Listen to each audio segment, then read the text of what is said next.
আমরা এখন যাচ্ছি মায়াপুর, তাই না? আমরা এসে গেছি নবদ্বীপে। এখন একটু ব্রাশ আগে করে নিই, তারপর ব্রাশের কথা তো খাওয়ার জন্য আমি বসে আছি। খুব খিদে পেয়েছিল আর এসে গেছে পরোটা আর আলু ভাজা, তো বাড়ির থেকে করে নিয়েছিল, তাই আমরা খাচ্ছি। এখন খাওয়া দাওয়া শেষ হলে টোটো ধরবো। এখন টোটোতে যাচ্ছি, লঞ্চ ঘাটে উঠতে যাবো। সবার অবস্থা দেখো কি হয়েছে, দেখতে থাকো, সঙ্গে থাকো, চলো। টোটো থেকে নেমে লঞ্চ ঘাটে যাচ্ছি। একজনে 10 টাকা করে নেয় লঞ্চ, আর নৌকো হচ্ছে 5 টাকা করে নেয়।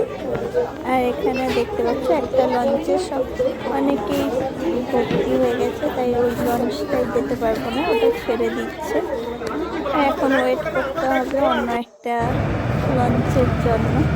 চলে যাচ্ছে আমাদের ছেড়ে। আমি এখন এক্সাইটেড কখন গিয়ে মায়াপুরে পৌঁছাবো। দেখো ওই নৌকোটা যাচ্ছে, কত সুন্দর লাগছে।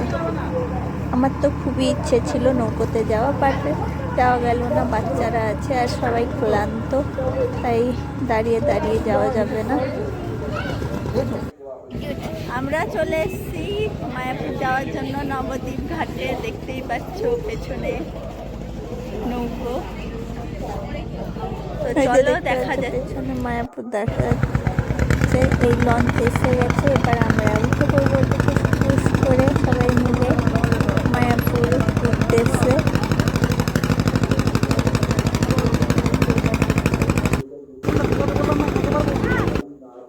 এবার দেখো আমরা সবাই মিলে লঞ্চে উঠে পড়েছি। চলো, এটা তোমাদের যদি জানা থাকে, এটা গঙ্গা, ওটা কি যমুনা মনে হয়, আমি ঠিক জানি না। কারোর যদি জানা থাকে এটা কি নদী, দুটো নদী একসঙ্গে বয়ে যাচ্ছে, কেউ কারোর সঙ্গে মিক্স হচ্ছে না।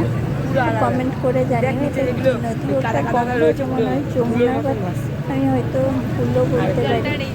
তোমাদের জানা থাকলে কমেন্ট করো।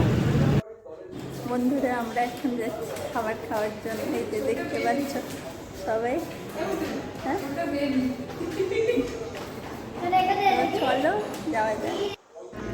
আমি এখন টোকন কেটে নিয়েছি ভোগ খাওয়ার জন্য, আর আমরা আছি কদা ভবনে। ওরা আসছে, হ্যাঁ, মন্দিরে লাইন দিয়ে দাঁড়িয়েছিলাম খাওয়ার জন্য, এখানে এসে গেছি।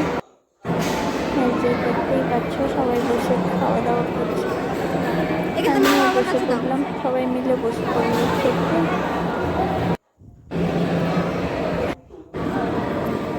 আমাদের সামনে কেউ ছিল না, ফাঁকাই ছিল, ভালো হয়েছে। আর গ্লাস দিয়ে গেল সবাইকে, গ্লাসে জল দিয়ে গেল। আমার তো প্রচণ্ড খিদে পেয়েছে, কখন খাবো। আমার খিচুড়িটা খুবই ফেভারিট। কার কার খিচুড়ি খেতে ভাল লাগে কমেন্ট করে জানিও। পাতা দিয়ে গেছে, আমি এখন একটু হাত আর পাতা ধুয়ে নিলাম হালকা করে। ওয়েট করছি কখন খিচুড়ি আসবে। ওই সাইডে সবার পাতে খিচুড়ি করে গেছে, আমি ভাবছি কখন আসবে আমার পাতে খিচুড়ি। তারা সব ওই দিকে বসে আছে, ওখানে দেখছো পেছনে সব দিয়ে যাচ্ছে, আর উনি মোবাইল ঘাঁটা ব্যস্ত। আমার খিদের জ্বালাই পেটে ছুঁচো ডন মারছে, উনি ফোন ঘেঁটে যাচ্ছে। আর এখানে আমার পাতে পড়ে গেল খিচুড়ি, আমি ভালো করে খেয়ে নিলাম সেটা উঠে। তোমরা যদি খেতে যাও চলে এসো। পড়ে গেল ভাত, তারপর ডালের সঙ্গে মনে হয় লাউ না কি জানি না, ওটা কি একটা সবজি ছিল, তারপর কুমড়োর তরকারি, সব রকম মিক্সিং সবজি। আর এখানে পড়ে গেল চাটনি। খাবারটা সেই ছিল। চলে এলাম রুমে একটু রেস্টে। বিকেল হয়ে বেরাবো বলে দেখো ঝমঝম করে বৃষ্টি পড়ছে। আমার দিদি ওটা, এর আগেও দুবার মায়াপুরে বৃষ্টি হয়নি, এখন একটা আলাদা অনুভূতি হচ্ছে। আমরা এখন সবাই রেডি, দেখো এখানে উল্টো পাল্টা আমি কি বলে এসেছিলাম। ওরা সবাই হাসছিল আমার কথা, মজা দিচ্ছিলাম ওদেরকে, ওরা মজা নিচ্ছিল। কি করবো, বৃষ্টি হচ্ছে আর আমরা ছিলাম গদা ভবনে, বলতে পারছি না, বাসা হারিয়ে যাচ্ছে। তো চলো বৃষ্টি থামলে যাওয়া যাক। তোমরা বৃষ্টির অনুভব করো, এটা কত সুন্দর লাগছে। আর বাজও পড়ছে, মাঝে মাঝে বিদ্যুৎ চমকাচ্ছে, দেখতেই পাচ্ছ তোমরা।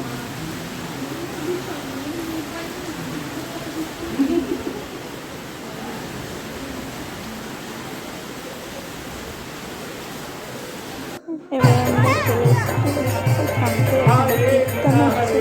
ভাবলাম আমরা সবাই একটু নাচ করি, কিন্তু নাচ করিনি, আমি কাজে লাগছিল। আর বৃষ্টির জলে তো সব পায়ে পায়ে হচ্ছিল, ওটার জন্য নেক্সট দিন নাচ করা যাবে।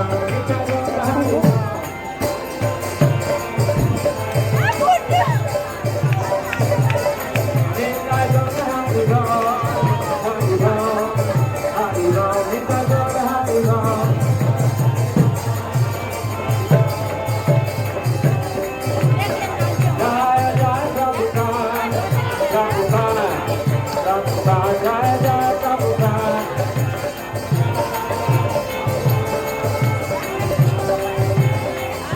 এখানে বেরিয়ে মন্দির থেকে হয়ে আমরা চলে এসেছি।